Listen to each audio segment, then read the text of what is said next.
नमस्कार दोस्तों, बहुत बहुत स्वागत है आप सभी का मालवे एकेडमी के इस ऑनलाइन लर्निंग प्लेटफॉर्म पर। तो आप सभी की भारी डिमांड थी भाई, बहुत सारे कमेंट आ रहे थे कि मैम रचनाकार वाला जो है लेक्चर करवा दीजिए।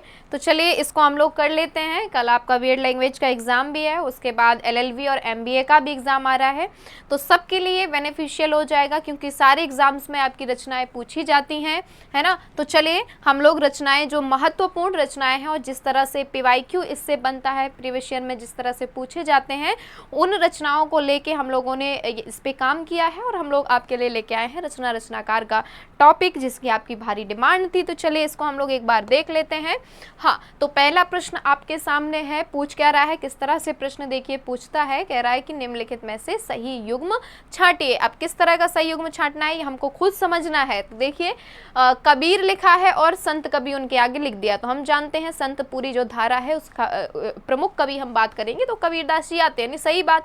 जायसी की कह रहा है सूफी कवि, भाई पद्मावत लिखने वाले जायसी सूफी कवि में आते हैं, सही बात। तुलसी, देखिए तुलसीदास जी को इन्होंने क्या लिख दिया है, संत कवि, जबकि संत कवि ना हो के क्या होते हैं ये भक्ति कवि हैं, यानी भक्त कवि जिसको हम कहते हैं वो हो जाएंगे। सूरदास भक्त कवि लिखा है, सही है। दादू दयाल संत कवि लिखा है, यानी यहाँ पे हमारा जो है सही, अच्छा सही वाला हमको छांटना है। तो संत कवि कबीर को बता रहा है, ये बात सही हो गई। जायसी को सूफी बता रहा है, ये बात भी सही हो जाएगी। सूरदास जी भक्त कवि हैं, बिल्कुल, तो ये बात भी सही हो जाएगी।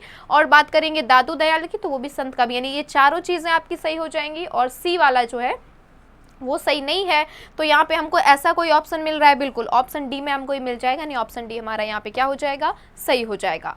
नेक्स्ट हम लोग आगे बढ़ेंगे अगले क्वेश्चन की तरफ। तो सूची 1 का सूची 2 से मिलान करना है हमको, ठीक है। चलिए मिलाने की कोशिश करते हैं। भाई गोदान किसकी रचना है, तो बहुत फेमस रचना है, किसकी भाई, प्रेमचंद जी की, तो प्रेमचंद जी से इसको मिला दिया जाएगा। आपका बंटी किसकी रचना है, तो मन्नू भंडारी जी की रचना है, आप हम सभी जानते हैं, तो उनसे मिला देंगे। मानस का हंस किसकी रचना है, तो हम जानते हैं अमृतलाल नागर जी की रचना है, तो उनसे मिला देंगे। और शेखर एक जीवनी किसकी रचना है, तो अज्ञेय जी की रचना है, तो उनसे हम मिला देंगे। अब देखते हैं, ए का थर्ड होना चाहिए, बी का फर्स्ट होना चाहिए, ए का थर्ड, बी का फर्स्ट, ए का थर्ड, बी का फर्स्ट, यानी डी ऑप्शन में हमको मिल जा रहा है, तो इसी को हम करेंगे टिक और बढ़ जाएंगे आगे। नेक्स्ट क्वेश्चन में आपसे भाई इसी तरह के जो मिलान है वो पूछे गए हैं, ठीक है। इस वीडियो को आप लोग एक बार एग्जाम देने से पहले जरूर देख के जाइएगा, काफी आपको हेल्प मिलेगी इससे। तो चलिए देख लेते हैं। रामचरितमानस हम जानते हैं किस भाषा में लिखी गई है, तो इन्होंने अवधी बोली में इसको लिखा है। किसने लिखा है भाई, तुलसीदास जी ने। विनय पत्रिका भी उन्हीं ने ही लिखी है, लेकिन ये लिखी है किसमें, उन्होंने लिखी है ब्रिज भाषा में, ठीक है। कुंभन दास हम जानते हैं भाई अष्टछाप के कवि आते हैं, अष्टछाप के कवियों में 8 कवि थे, कृष्ण भक्ति शाखा के कवि थे, तो उसमें कुंभन दास जी भी थे, उनको मिला देंगे। और मलिक मोहम्मद जायसी किस तरह के कवि हैं, तो सूफी कवि हैं, तो इसको हम उनसे मिला देंगे, ठीक है। तो ये बात हो जाएगी, यानी ए का होना चाहिए थर्ड और बी का होना चाहिए फोर्थ। ए का थर्ड, बी का फोर्थ बेटा किसी में मिला, बिल्कुल मिल गया है, ए का थर्ड और बी का फोर्थ, यानी सी ऑप्शन को हम लोग टिक करेंगे और बढ़ जाएंगे आगे। चले नेक्स्ट। हाँ, दलपति विजय लिखा रहा है कि खुमार रासो का है, नरपति नाल बता रहे हैं कि परमाल रासो ने नरपति नाल लिखा है, और कह रहे हैं कि जगनिक ने बीसल देव, ये तो क्रॉस हो गया भाई, परमाल रासो किसने लिखा है, जगनिक ने लिखा है, ये गलत कर दिया। चंद्रवरदाई ने पृथ्वीराज रासो, ये सही हो गया है ना। तो ए और डी तो सही है, बाकी बी सी गलत कर दिया, तो हमको क्या करना है, सही युग्म छांटना है। तो सही ए और डी था, तो ए और डी को हम लगाएंगे, यानी बी ऑप्शन को हम लोग यहाँ लगाएंगे और बढ़ जाएंगे आगे। चले नेक्स्ट आपसे पूछ रहा है कि सूफी कवि नहीं है, इनमें से कौन से कवि हैं जो सूफी नहीं है, तो कुतुबन लिखा है, मंझल लिखा है, जायसी, ये तीनों तो हैं भाई, कबीर नहीं है। कबीर कौन से हैं, तो ये सूफी ना हो के संत कवि हैं। कौन से हैं, संत कवि, यानी ए बी सी किसी में है। अच्छा नहीं वाला पूछ रहा है ना, तो हमको केवल डी वाला टिक करना है, यानी डी, यानी फोर्थ ऑप्शन हमारा यहाँ पे हो जाएगा सही। इसके बाद हम लोग आगे बढ़ेंगे। क्या पूछ रहा है हमको, अच्छा मिलान करना है। चलिए रचनाओं से मिलान करते हैं। तो गोदान हम जानते हैं, कहाँ गया, प्रेमचंद जी की रचना है, ए से मिला देंगे भाई। कामायनी सब जानते हैं, जयशंकर प्रसाद जी की रचना है, बहुत फेमस। रामचरितमानस तुलसीदास जी की रचना है। अंधेर नगरी किसकी है, तो भारतेंदु हरिश्चंद्र जी की रचना है। तो ए का फर्स्ट हो जाएगा, बी का थर्ड हो जाएगा भाई, ए का फर्स्ट, बी का थर्ड, ए का फर्स्ट, बी का थर्ड, और किसी में तो नहीं है, नहीं है, यानी बी ऑप्शन हमारा यहाँ पे क्या हो जाएगा, राइट आंसर हो जाएगा। चलिए नेक्स्ट हम लोग देखते हैं, ईदगाह किसकी कहानी है, बहुत अच्छी हामिद वाली कहानी है ना, अम्मा वाली, उनकी दादी अम्मा जो रहती चिमटा लेके आता है, तो वो ईदगाह प्रेमचंद जी की कहानी है। पुरस्कार किसकी कहानी है, तो बहुत प्यारी सी कहानी जयशंकर प्रसाद जी की है ना। इसके बाद बात करेंगे तीसरी कसम, तो बहुत ही मजेदार सी कहानी, आप लोग भी पढ़िए, इस पे मूवी भी बनी है ना, तीसरी कसम, इसका दूसरा नाम है क्या है, तीसरी कसम उर्फ मारे गए गुलफाम, है ना, इस तरह से जो है इसका दूसरा नाम भी है। तो ये फणीश्वर नाथ रेणु जी की रचना है, तो इनको हम लगा देंगे। और उसने कहा था है किसकी, चंद्रधर शर्मा गुलेरी जी की रचना है। तो ईदगाह यानी ए का थर्ड हो जाएगा, वी का फर्स्ट हो जाएगा। ए का थर्ड वी का फर्स्ट कहीं मिला, बिल्कुल यहाँ मिल गया हमको, ए का थर्ड वी का फर्स्ट, यानी सी ऑप्शन को हम लोग टिक करेंगे और कूच कर जाएंगे आगे की ओर। ठीक है, नेक्स्ट में पूछ रहा है कंकाल किसकी रचना है। सब जानते हैं कंकाल तितली इरावती, कंकाल तितली और इरावती किसकी रचना है, तो जयशंकर प्रसाद जी के उपन्यासों के नाम है, जिसमें इरावती कैसी है, उनकी अपूर्ण रचना है जो पूरी नहीं हो पाई थी। चलिए आगे बढ़ेंगे। कहानियों में से प्रेमचंद की कहानी कौन सी नहीं है। अब ये 4 कहानी है, इनमें से कोई एक कहानी होगी जो प्रेमचंद की नहीं होगी। तो बड़े घर की बेटी प्रेमचंद की है, बिल्कुल है। नमक का दरोगा प्रेमचंद की कहानी है, बिल्कुल है। फिर ईदगाह प्रेमचंद की है, बिल्कुल है। तो बच रही यहाँ पे पुरस्कार कहानी, तो पुरस्कार प्रेमचंद की नहीं है, तो किसकी है भाई, तो ये है हमारे जयशंकर जी की, यानी जयशंकर प्रसाद जी की। ठीक है, जयशंकर प्रसाद। प्रसाद पंत, निराला और महादेवी, इन चारों को क्या कहा जाता है, तो छायावाद के स्तंभ कहा जाता है ना। ये छोटे छोटे जो फैक्ट्स हैं वो आपको याद होने चाहिए परीक्षा की दृष्टि से। रामचरितमानस किसकी रचना है, देखिए कितना इजी क्वेश्चन आपसे पूछ ले, आप जानते किसकी रचना है भाई, तुलसीदास जी की रचना है। आपसे पूछे रामचरितमानस जी की, जो रामचरितमानस है उसकी भाषा कौन सी है, तो इसकी भाषा है आपकी अवधी भाषा। और बात करेंगे कि इन्होंने जो विनय पत्रिका लिखी उसकी रचना भाषा कौन सी है, बोली कौन सी है, तो उसकी है ब्रिज भाषा। ठीक है, और दोनों भाषाओं पे अधिकार था किसका, तुलसीदास जी का, लेकिन अवधि वो ज्यादा लिखते थे, उसके साथ साथ ब्रजभाषा भी लिखा करते थे। मैला आंचल के लेखक हमको बताना है, तो मैला आंचल के लेखक कौन से हैं, फणीश्वर नाथ रेणु जी हैं। और मैला आंचल को क्या कहा जाता है, तो आंचलिक उपन्यास कहा जाता है। क्या कहा जाता है बेटा, आंचलिक उपन्यास। ठीक है, और जो फणीश्वर नाथ रेणु जी हैं इनको आंचलिक उपन्यासकार कहा जाता है। चलिए आगे बढ़ते हैं। सरोज स्मृति कविता संग्रह किसने लिखा है, तो सरोज स्मृति किसने लिखा है, सूर्यकांत त्रिपाठी निराला जी ने लिखा है। सरोज किसका नाम है, तो उनकी बेटी का नाम है जिनकी मृत्यु हो गई थी, और उनकी स्मृति में इन्होंने रचना लिखी थी, क्या, सरोज स्मृति। निराला जी किस काल के कवि हैं, तो छायावाद के हैं। ठीक है, प्रसाद पंत, निराला और महादेवी किसके हैं, छायावाद के। चलिए, झांसी की रानी कविता के रचनाकार कौन है, तो हम जानते हैं भाई झांसी की रानी किसने लिखी है, सुभद्रा कुमारी चौहान जी ने लिखी है। ए ऑप्शन हमारा यहाँ पे क्या हो जाएगा, सही हो जाएगा। नेक्स्ट हम लोग आगे बढ़ेंगे। खुमांड रासो लिखा है, बहुत बढ़िया। खुमांड रासो को अब्दुल रहमान से मिला देंगे। परमाल रासो जगनिक ने लिखा है, तो इनसे मिला देंगे। पृथ्वीराज रासो को चंद्रवरदाई से मिला देंगे। ठीक है, अब चलिए ढूंढते हैं, यानी ए का सेकंड, बी का फिफ्थ। ए का सेकंड, बी का फिफ्थ किसी में है, ए का सेकंड और किसी में नहीं है, नहीं है भाई। चलिए फिर से इसको मिलाने की कोशिश करते हैं। तो पृथ्वीराज रासो चंद्रवरदाई से मिलाएंगे, जगनिक यानी बी का फिफ्थ होना चाहिए। अच्छा, बी का फिफ्थ ढूंढना था हमको, सेकंड क्यों ढूंढ रहे थे, बी का फिफ्थ किसी में है, हाँ इसमें है। और ए का थर्ड, खुमाल रासो नरपति दलपति विजय। ठीक है, खुमाल रासो दलपति विजय, परमाल की जगनिक और पृथ्वीराज रासो की चंद्रवरदाई, यानी ए का जो है थर्ड, ए का थर्ड, बी का फिफ्थ, और यहाँ डी का फर्स्ट। ठीक है, और बी सलदेव रासो का क्या हो जाएगा भाई, नरपति नाल। चलिए, तो ये हमारे ऑप्शन हो जाएंगे, यानी ऑप्शन ए ही हमारा यहाँ पे क्या हो जाएगा, सही हो जाएगा।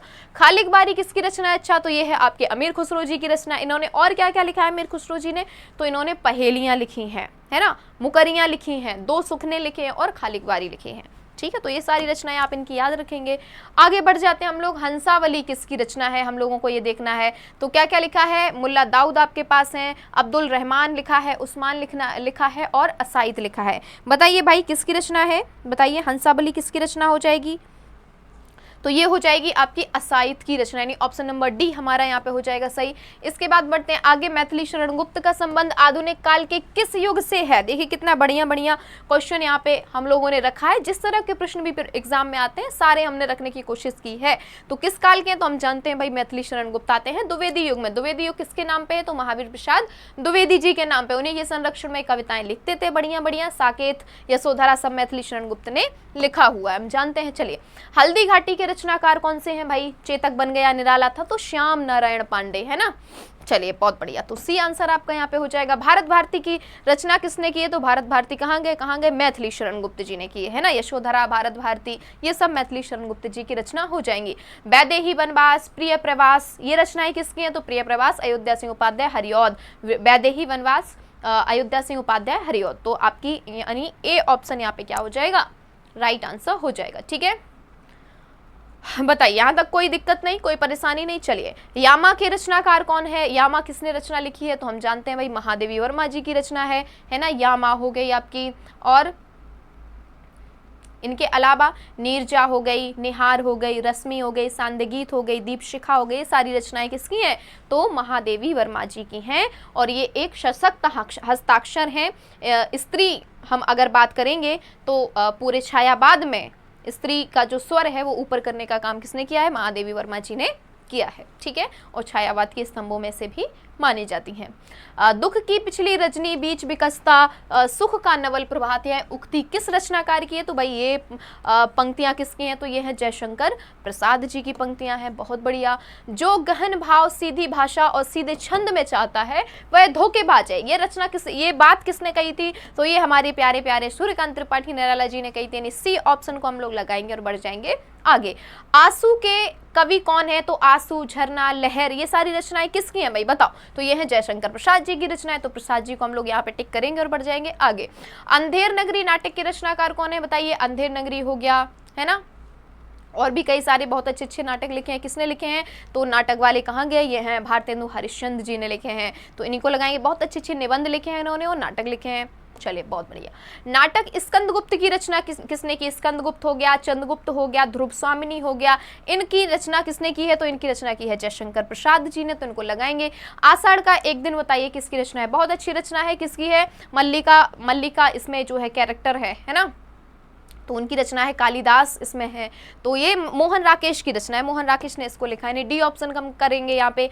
बाण भट्ट की आत्मकथा किसकी रचना है भाई? तो ये है हजारी प्रसाद द्विवेदी जी ने। निपुणिका इसकी जो है कैरेक्टर है ना। और हजारी प्रसाद द्विवेदी जी ने लिखा है। चलिए, बहुत बढ़िया। अक्षय वट के रचनाकार कौन है? बताइए। आपके पास 4 ऑप्शन है और बताना है कि अक्षय वट के रचनाकार जो है वो कौन हो जाएंगे। बताइए, अपना थोड़ा सा दिमाग लगाइए। बताइए। चलिए, हाँ, तो इसका जो आंसर हो जाएगा वह है नासिरा शर्मा जी। इन्होंने कौन सी रचना लिखी है? अक्षय वट लिखी है। देखिए, कुछ क्वेश्चंस आपसे आदिकाल से पूछते, लेकिन सबसे ज्यादा अगर हम कह सकते हैं कि किस काल का वेटेज है तो वो है आधुनिक काल का। आधुनिक काल और भक्ति काल, यहाँ से प्रश्न आपके ज्यादा पूछे जाते हैं, ठीक है। तो थोड़ा सा ध्यान देंगे। अर्धनारीश्वर, बताइए इसके रचनाकार कौन से हैं? अर्धनारीश्वर किसने लिखा है? बताइए। चलिए, बहुत बढ़िया। अर्धनारीश्वर लिखा है विष्णु प्रभाकर जी ने। डी ऑप्शन लगाएंगे, बढ़ जाएंगे आगे। मलबे का मालिक, बताइए किसका नाटक, किसकी कहानी है? सॉरी, कहानी है मलबे का नाटक। इस पे एक मूवी भी बनी हुई है ना। इस पे मूवी भी बनी है मलबे का मालिक पे। तो ये रचना किसकी है? सबसे पहले तो ये बताना है। बताइए। तो ये रचना हो जाएगी किसकी भाई? बहुत जाहिर सी बात है कि मोहन राकेश जी की रचना हो जाएगी, जिन्होंने आषाढ़ का एक दिन भी लिखा है, मलबे का मालिक भी लिखा है। इनमें से हार की जीत किसकी कहानी है? बहुत फेमस कहानी है ये, और बहुत बार एग्जाम में पूछी भी जा चुकी है कि बताइए किसकी कहानी है। और आपका आंसर यहाँ पे एकदम डी हो जाएगा कि सुदर्शन जी की कहानी है। उदय प्रकाश इनमें से किस विधा के चर्चित लेखक हैं? तो भाई उदय प्रकाश जो है वो कहानी लिखते हैं। बहुत ज़्यादा कहानी, इनकी 30 कहानी आप पढ़ेंगे, सिलेबस में लगी रहती है। तो बहुत प्यारी अच्छी अच्छी कहानियां इन्होंने लिखी है। एकदम चौंका देने वाली कहानियां इनके पास हैं। चलिए, तो ये आपका आंसर सही हो जाएगा। चलिए, हिना फिल्म किस कहानी पर आधारित है? तो अभी मैंने बताया कि भाई एक जो है कहानी है जिस पे मूवी बनी है। वो कहानी कौन सी है? मलबे का मालिक। किसने लिखी है? मोहन राकेश जी ने। और मूवी कौन सी बनी इस पे? तो हिना बनी है। तो दोनों तरफ से आपको क्वेश्चन को पढ़ना है, दोनों तरफ से आपको याद रखना है। परीक्षा, शतरंज के खिलाड़ी, सबा सिर गेहूं और कफन। भाई कफन तो बहुत फेमस जो है कहानी है इनकी। शतरंज के खिलाड़ी कहेंगे तो ये भी बहुत फेमस है। तो इतने से ही आप समझ सकते हैं कि ये कहानियां किस लेखक की हैं, किसने लिखी हैं। तो बिल्कुल जो हमारे प्रेमचंद है, परम जिसको हम कह सकते हैं कि कहानियों और उपन्यास के, जिसको हम क्या कहते हैं कि जब प्रेमचंद आए तो कहानियों और उपन्यास में एक नया युग आ गया है ना, एकदम क्रांतिकारी परिवर्तन लेके आए। तो प्रेमचंद जी ये सारी कहानियां लिखते हैं। चलिए, बहुत बढ़िया। ठलुआ क्लब किसकी रचना है? तो हम जानते हैं भाई ये गुलाब राय की रचना है ठलुआ क्लब। बहुत बढ़िया। बी ऑप्शन लगाएंगे हम लोग, बढ़ जाएंगे आगे।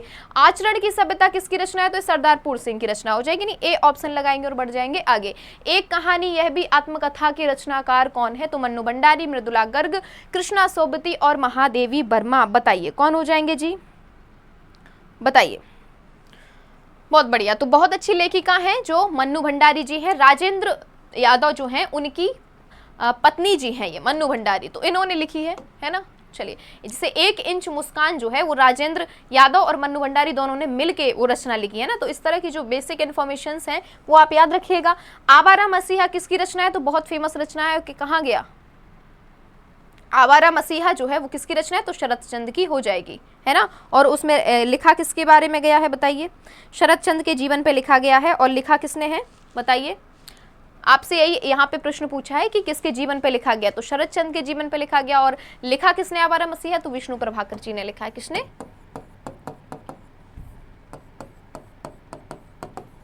ठीक है, ये सारी चीजें आपको याद रखनी है।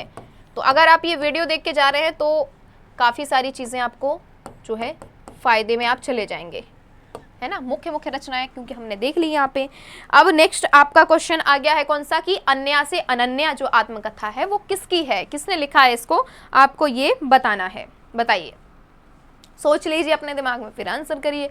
चलिए, तो इसका जो सही आंसर है वो है बी, यानी प्रभा खेतान जी ने लिखी है। तो ये 40 जरूरी क्वेश्चन थे, और जो हमने मिलान टाइप का जो क्वेश्चन किया है, सूची 1 का सूची 2 से मिलान कीजिए, उसमें काफ़ी रचनाएं कवर हो गई हैं, है ना। तो जो प्रमुख रचनाएं थी, चाहे प्रेमचंद की बात करिए, चाहे प्रसाद की बात करिए, चाहे निराला की बात करिए, चाहे महादेवी वर्मा की बात करिए, चाहे आदिकाल की वो रासो ग्रंथ है उनकी बात कर लीजिए, तो इन सब पे हमने जो है फोकस कर लिया है। एकदम मन्नू भंडारी, प्रभा खेतान, इनकी भी 1-2 रचनाओं को हमने देख लिया है। एकदम आधुनिक युग के रचनाकार कहे जाते हैं। तो प्रमुख जितनी रचनाएं उन पे हमने फोकस कर लिया है। All the best for your exam, ठीक है। एकदम ताबड़तोड़ जो है, ताबड़तोड़ तरीके से एग्जाम को धुआं कर देना है, अच्छे से दीजिए। All the best. चलिए, मिलते हैं अगली कक्षा में आपके साथ। नमस्कार।